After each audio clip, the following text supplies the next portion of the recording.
Bienvenidas y bienvenidos. Estamos aquí en nuestro séptimo año celebrando estas conversaciones profundas que se llaman lecturas asombrosas. Como ustedes ya me conocen, soy Ángeles Barrera Jofré, quien invita a estas entrevistas con autores, autoras, lectores y gente que tiene que ver con el mundo editorial para conocer los procesos de escritura y hablar en profundidad de los temas que se están publicando en Chile y en el extranjero.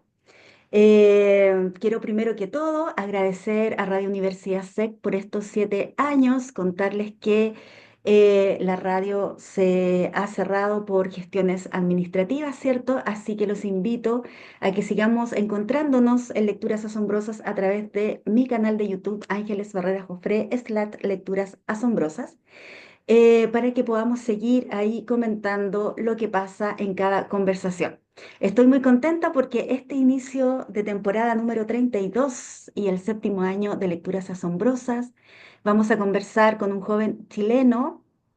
Le vamos a dar la bienvenida a Joaquín Miranda Puentes. ¿Cómo estás, Joaquín? Bienvenido a Lecturas Asombrosas.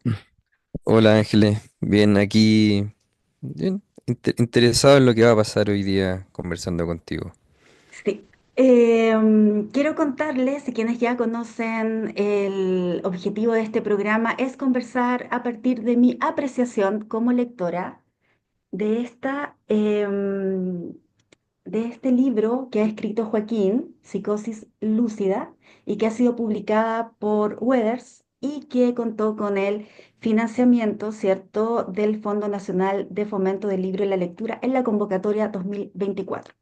¿Y por qué estoy muy contenta de empezar a conversar contigo, Joaquín? Porque quiero que conversemos en dos ámbitos, en el ámbito de la valentía, primero, y luego en el ámbito de la ternura, que fueron Mm. las dos cosas que yo sentí al acercarme a tu escritura.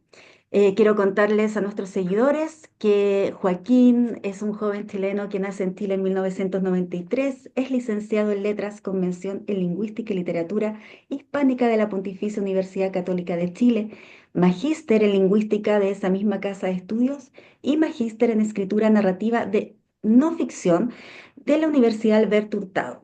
Fue becario además de la Fundación Neruda el 2016 y el año siguiente publicó el poemario Los tiempos que prometo conseguirme para tener mi biblioteca de autor de Joaquín Miranda. Joaquín, tú eres magíster en escritura narrativa de no ficción. Sin embargo, en este tu primer libro de narrativa, nos revelas de una forma muy lúcida y muy encantadora una parte de tu vida que inicia a los 15 años. Cuéntanos ese proceso de decidir escribir esta historia a partir de tu propia biografía y en el cual encontramos no solo la voz la voz de un joven de 30 años que mira a su niño de 15, sino que además nos aportas muchas cosas que al común de las personas nos parecen ajenas, que tienen que ver con los medicamentos, con los procedimientos de la internación psiquiátrica. Así que cuéntanos ese proceso. Uy, la verdad es que yo no pensé que iba a escribir este libro. Este libro fue impulsado por otros. Esto fue en el contexto del magíster de escritura que tú mencionas, bueno, para hacer la tesis era más o menos hacer un libro, algo así, similar. Y yo iba a escribir sobre algo nada que ver, sobre la lotería, sobre el aprendizaje. Y el 2022, claro, mientras estaba cursando este magíster, fui a buscar mi ficha clínica a la clínica psiquiátrica, porque yo no sabía que era un derecho del paciente. Me enteré y fui. Y cuando vi la clínica, o sea, la ficha me espanté. Dije, wow, o sea, ¿cómo consideraban esto como un síntoma? En fin, y me quedó dando vuelta. Y de hecho, fue una cosa muy loca porque tenía yo una tutoría con un profesor que a mí se me olvidó, de hecho me quedé dormido, llegué a última hora sin nada, le dije, ¿sabes qué? No tengo. Carlos Vaso, le mando un saludo. Si es que escucha esto y le pido perdón, pero em, yo llegué, me conecté, le dije, Carlos, me acabo de despertar, no tengo idea de qué voy a hacer. Y él, muy buena onda, me dijo, pero cuéntame ya, ¿qué he hecho estos días? Le dije, ¿sabes qué? Fui a buscar la ficha clínica, empezamos a hablar de esto. Y me dijo, tenés que cambiar tu proyecto. Esto está bueno. Esto está bueno. Yo le dije, pero ¿por qué? No, por esto, bla, bla, bla. Me dio razones como tanto literarias como personales. Y me convenció y dije, sé que está igual, sí, tienes razón. Y con esto quiero decir que no fue idea mía, o sea, yo no soy tan lúcido como podría decir el libro, pero después con mi profesora guía, que fue Mireia Tawa, trabajamos este tema justamente. Entonces, la decisión, digamos que la tomaron otros, que vieron en la historia un potencial literario, narrativo muy fuerte. Y yo también de a poquito dije, ¿sabes qué? Hay que hablar de esto y tengo la oportunidad de hacer un magíster en esto, de eventualmente publicar, que es un privilegio. O sea, nada más hay tanta gente que tiene o que ha vivido lo mismo, que nadie va a conocer su historia, que dije, ya, ok. Siempre ha sido mi bandera de lucha, la salud mental. Entonces dije, he estudiado esto desde los 15, me manejo, sé de farmacología, de neurociencia, un montón de cosas. Puedo hacer un buen libro. Pero nació por culpa de Carlos Basso. ¿Cachai? Yo no, jamás pensé que iba a hacer este libro. Y después agarró vuelo y apareció Weathers y les gustó. Y eso es loco, porque claro, uno tiene el dilema de voy a publicar mi historia, que igual es sensible. Pero en ese momento yo pensaba en Rodolfo Walsh, que es uno de mis ídolos, que decía en Operación Masacre que hay que publicar porque los libros actúan. Puede pasar un año, 2 años, 30, da lo mismo, actúan. Y pasó con Rodolfo Walsh. Yo dije, quizás esto sirva para hablar de salud mental con propiedad, ¿no? Ya hay tantos psiquiatras, psicólogos que escriben sobre eso que en verdad no dicen nada. Quizás es el momento de los psiquiatrizados. Y esto fue como mi aliento. Pero siempre es difícil un poco hablar del tema, la verdad. A mí me gusta que se hable, que se difunde, por eso estoy acá, por eso voy a todas las entrevistas que se pueda, porque quiero que se hable. Pero es complejo. Pero bueno, respondiendo a tu pregunta, nace por Carlos Vaso, después me lo tomé en serio, lo trabajé con mi profesora guía y Juan Cristóbal Peña, creo que fue el que me hizo el vínculo con Weathers.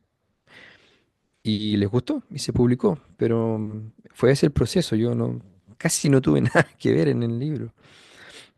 Claro, Sí. no tuviste nada que ver en la decisión del libro, Claro, claro. pero tuviste todo que ver con la valentía porque no solo encontramos la historia propia de un niño de 15 años que por razones, aquí tratamos de no hacer spoiler, ¿verdad?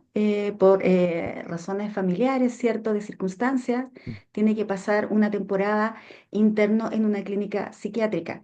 Y la valentía va más allá de sobrevivir a todo eso, de estar hoy aquí conversando contigo, sino también con esa mirada crítica de lo que tú acabas de decir, escribir Mm, eh, desde, desde el lugar del paciente, ¿cierto? Y en ese sí. sentido, una de las cosas valientes de tu narrativa en este libro en particular tiene que ver con la crítica muy audaz, verdadera, ¿cierto? Frente al actuar de quienes son los responsables de sacar adelante a los pacientes psiquiátricos, en este caso, ¿cierto? A los diostores, como tú llamas, Ujú. que son los psiquiatras.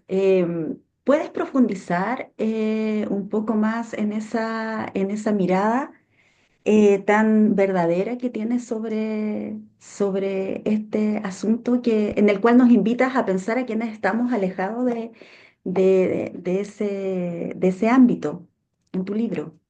Claro, sí, yo creo que hay un problema grande que es considerar a los psiquiatras como médicos. Y esto no lo digo como algo que sea despectivo. Los psiquiatras se enojan cuando uno les dice que no son médicos. Pero si tú te pones a pensar racionalmente, ¿cuál es el objeto de estudio de la medicina? Es el cuerpo humano. Todos, el traumatólogo en una parte del cuerpo humano, se van especializando, el geriatra, el cuerpo humano a partir de cierta edad, todo el cuerpo humano. El objeto de estudio de la psiquiatría no es el cuerpo humano, no lo es. Puedes llamarlo mente, puedes llamarlo espíritu, puedes llamarlo alma, como sea, pero no es el cuerpo humano. O sea, ya hay una distinción importante. Segundo, la medicina trabaja con el método científico, o sea, para sacar un fármaco se hacen 1 millón de pruebas, o sea, es metodología científica total, experimental y todo. Los psiquiatras no, los psiquiatras especulan. Entonces, yo creo que hay un problema en meter en las facultades de medicina a los psiquiatras. O sea, ¿de qué le sirve a un psiquiatra saberse los huesos de las manos, por ejemplo? O un montón, o sea, por supuesto que le contribuye a su formación la neurología o la farmacología, etcétera, pero nada más. Entonces, a mí yo creo que sería bonito que se hiciera una facultad de psiquiatría aparte, donde se les enseñe historia, antropología, sociología, filosofía. ¿Por qué? Porque los síntomas psiquiátricos están muy relacionados con el entorno. No, a veces, claro, con el cuerpo también hay una propensión, quizás, bla, bla, bla, pero muchas veces las depresiones, las angustias vienen del entorno, de que te pegan en la casa, de que el profesor te dijo tal cosa. Y los psiquiatras no se enfocan en eso, no entran en la historia del paciente y por lo tanto no curan. O sea, otra diferencia, los médicos sanan. Por mucho de eso se puede discutir, pero uno cuando se fractura va, te sacan una radiografía, te ponen un yeso, después haces quine si es necesario y te mejoras. En cambio, tú vas al psiquiatra y no te mejoras. De hecho, hace poco vi un video en Instagram muy interesante que era un tipo preguntándole a la psiquiatra a cuántos pacientes ha mejorado. Y decían a ninguno, todos. Entonces, para mí es importante, y esto es una mirada crítica porque tiene criterio, pero no es una crítica, digamos, despectiva, insisto. Muchos se ofenden porque digo que no son médicos, pero yo creo que esta es una gran oportunidad para cachar que tienen que abordar otras cosas y mejorar de esa forma, así como lo han hecho los fonoaudiólogos, los kinesiólogos, los dentistas, que no son médicos, tienen sus propias facultades, debiera haber una de psiquiatría. O sea, eso en primer lugar, pero eso compite contra el ego de los psiquiatras que se consideran médicos, ¿cachai?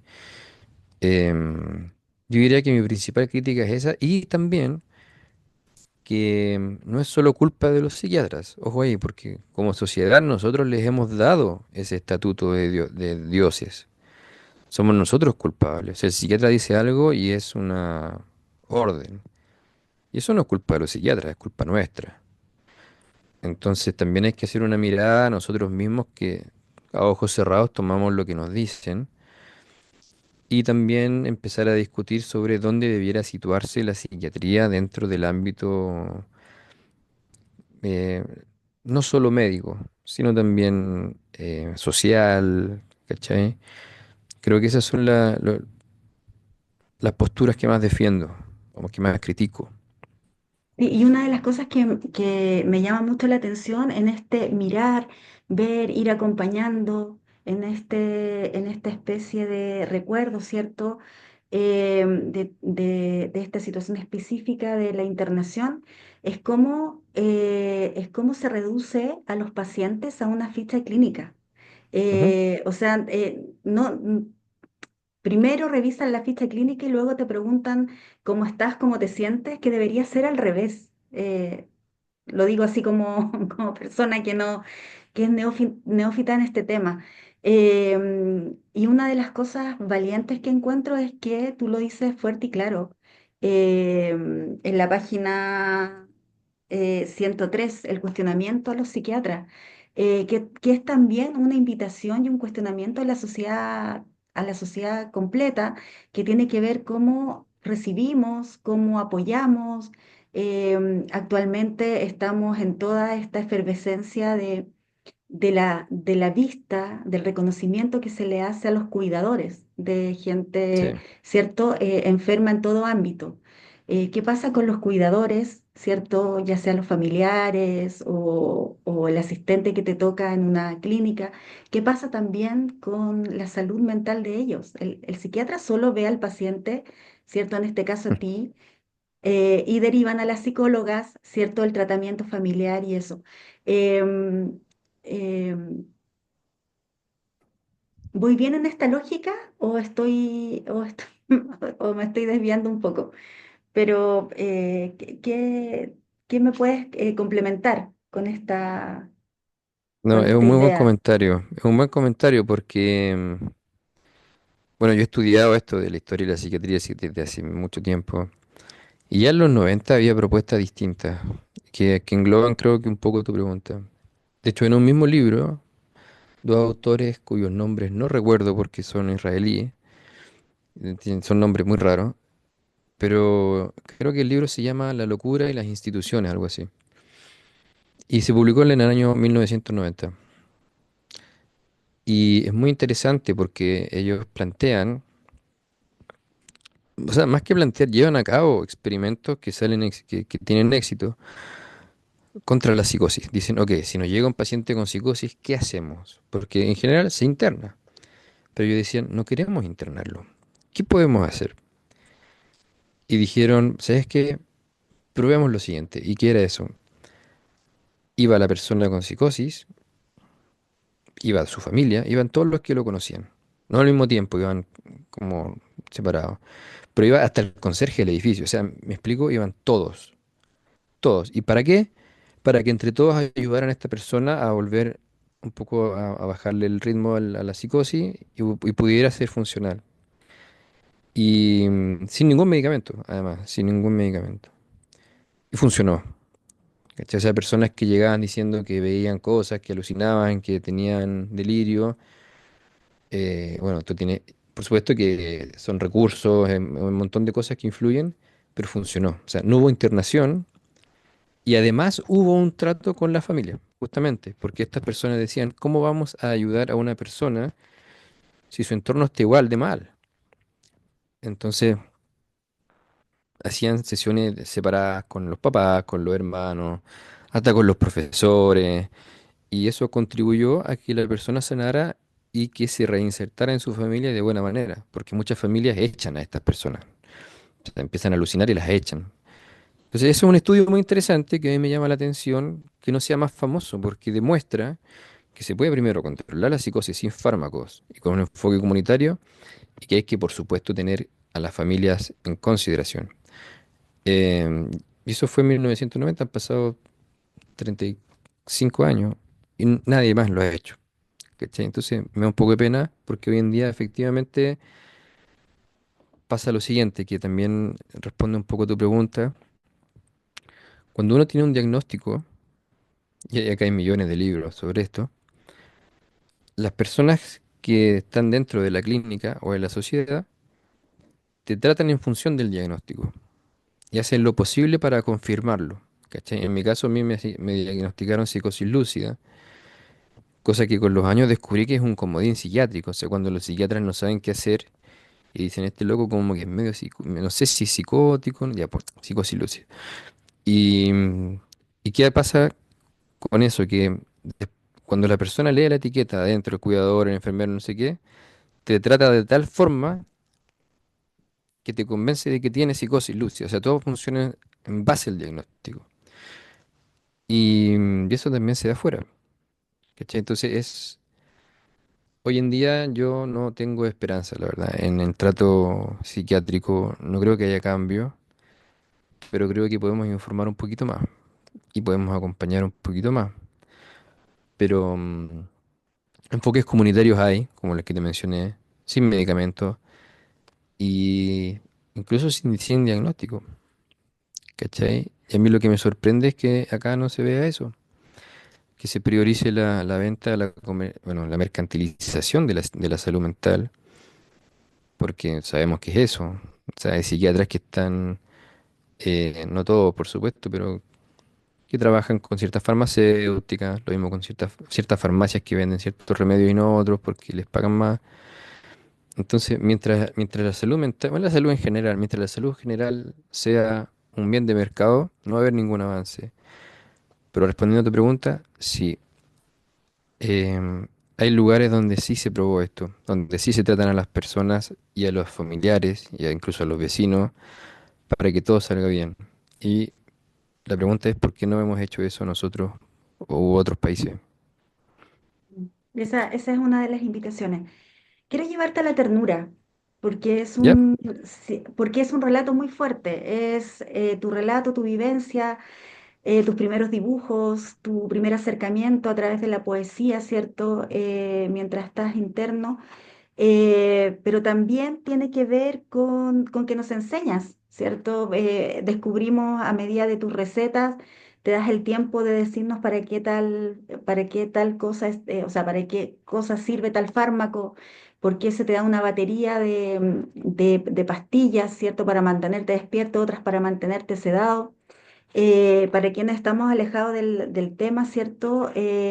Nos haces un repaso de los medicamentos más comunes para estas situaciones. Pero la ternura viene en el reconocimiento que haces tanto para tus padres, tus familias, hablas con un cariño inmenso de tu hermana, ¿cierto? De la Mm. persona, de tu primer cuidador, el que estuvo ahí, el que pusieron en la clínica para que estuviera como tu sombra. Hay mucha ternura, Joaquín Miranda Puentes, en este libro, eh, que me hace invitar a todos los que nos están viendo, a nuestros seguidores de Lecturas Asombrosas, a acercarse, a comprarlo, a regalarlo también. De repente hay situaciones en la familia en que no entendemos lo que está pasando y este es un libro que nos permite, ¿cierto?, abrirnos a esos acontecimientos. Em, ¿Cómo vives la ternura, Joaquín? Porque Eh, en este libro hay uf, mucha ternura por si alguien no te lo había dicho. sí me lo habían dicho y es una pregunta que me he hecho yo también, porque diría que es un libro como, bueno, testimonial, pero muy crítico, muy de contracultura, no sé, como, pero claro, hay ternura. ¿Qué es lo que pasó? Es que hubo un punto de inflexión en mi primer libro, que es un poemario. Yo todavía no maduraba ciertas ideas y culpaba mucho a mis padres, en fin. Pero no sé cuándo fue en verdad, pero me di cuenta de que, claro, me puse en la situación de ellos y dije, qué complejo debe ser para unos padres tener que internar a un hijo. Y ahí empecé a entender, empecé a preguntarles desde ese punto de apertura, podríamos decir, como cuéntame qué hiciste. Y ahí se abrieron mucho conmigo, mucho, mi hermana también, fuimos a terapia familiar, de hecho, a propósito de esas preguntas. Y a mí me da pena lo que ellos vivieron también. O sea, la internación, fui yo el que estuvo interno, pero mis papás estaban destrozados. O sea, muy mal. Mi hermana también, mis primos, bueno, mis primos no sabían mucho, pero mis tíos sí. Entonces, desde esa vereda dije, ¿sabes qué? También te voy a hacer un espacio en el libro, porque tengo que hablar de ti. Y por eso pongo cosas de mi padre, de mi madre, porque también de ahí viene la angustia, de ahí viene la fobia. O sea, ellos a mi edad estaban igual que yo a los 15, o sea, podrían haber sido internados, ¿cachai? Entonces lo vi más como amigos que vivieron lo mismo. Y eso propició una nueva relación familiar. De hecho, mis papás después del libro dijeron, bueno, no voy a decir lo que dijeron exactamente, pero digamos que mejoró la relación con mis padres, con mis hermanos y bueno, con mis primos en general. También hablar de mi cuidador fue...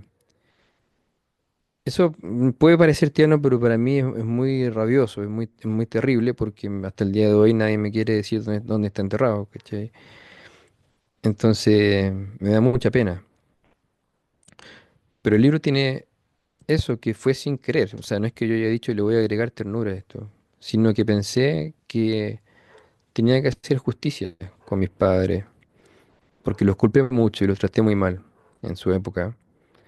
Y acá no, po. Acá hay una mirada más comprensiva, entender que son, o sea, mis papás eran chicos, po. Fueron papás muy jóvenes también y no sabían qué hacer, estaban desesperados. Digamos que esta vez me tocó cuidarlos a ellos, como a través de la escritura, y eso dio paso a la ternura. También gente me menciona el tema del profesor de guitarra, como que me iba a hacer clase. Pero como te digo, no fue algo que yo haya pensado, sino que me pareció justo, me pareció importante remarcar que estas personas son mis padres y sí, hicieron eso, pero miren cómo son, miren su vida, miren lo que han escrito, miren lo que saben, lo que no saben. em, pero no sé, o sea, la ternura fue, no, no fue algo que yo haya dicho ya, voy a ponerle esto. Se dio naturalmente. Eh, Gracias, Joaquín. Tú hablas, y quiero parafrasearte, hablas de una mirada comprensiva. Y yo creo que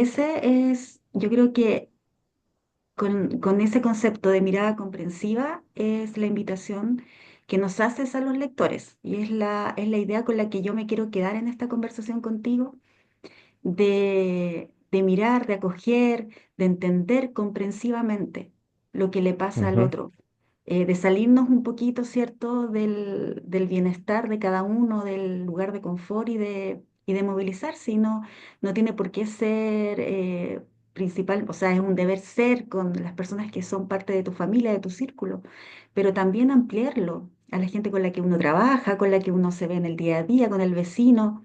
¿Cierto? Esta mirada comprensiva frente a la salud mental que puede presentarse en cualquier momento de nuestra vida y y de diferentes formas.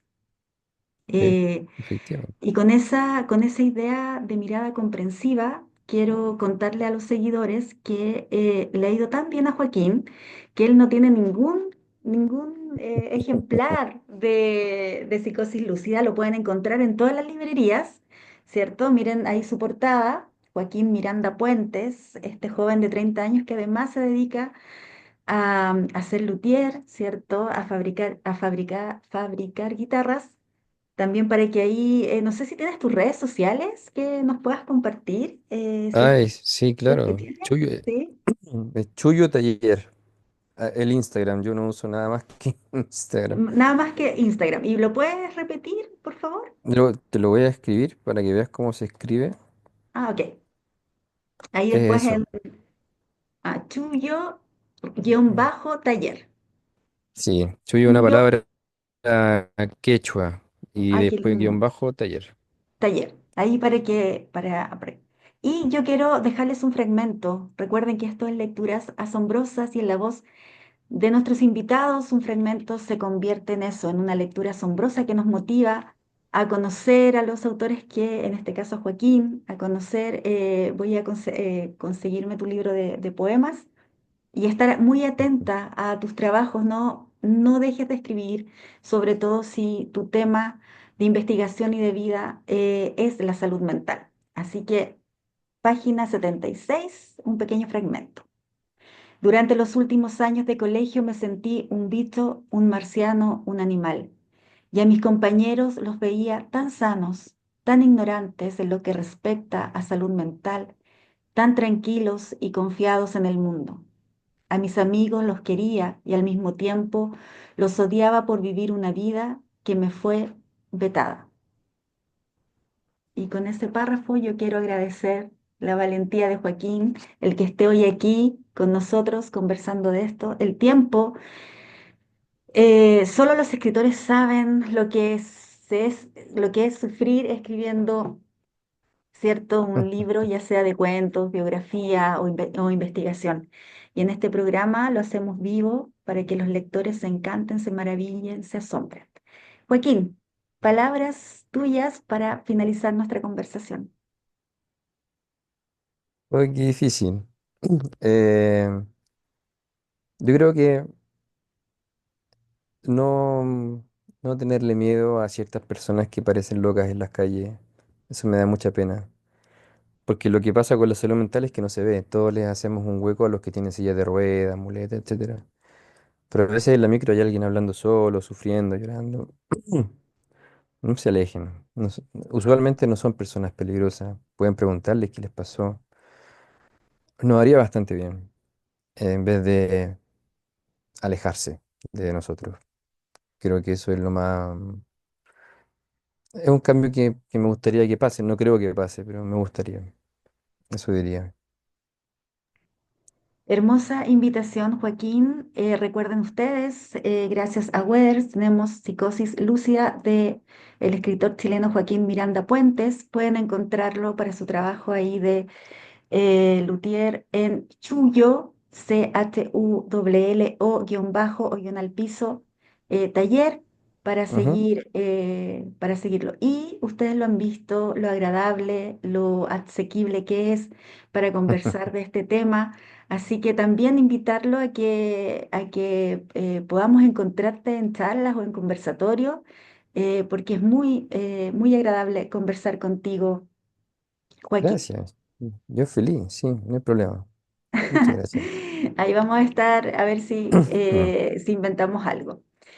Queridos seguidores de Lecturas Asombrosas, gracias por estar hoy aquí. Iniciamos. Siempre vamos a llegar hasta ustedes los días jueves para no perder la costumbre. Ya había recibido muchos correos diciendo cuándo iban a volver estas conversaciones.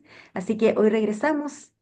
eh, Jueves 20 de marzo, ¿cierto? Con esta conversación y a través de mi canal de YouTube Ángeles Barrera Jofré, /lecturas asombrosas. Así que para que se suscriban y podamos conversar desde ahí. Muchas gracias, Joaquín. Un tremendo abrazo. No te vayas todavía. No, gracias a ti. Muchas gracias. Sí.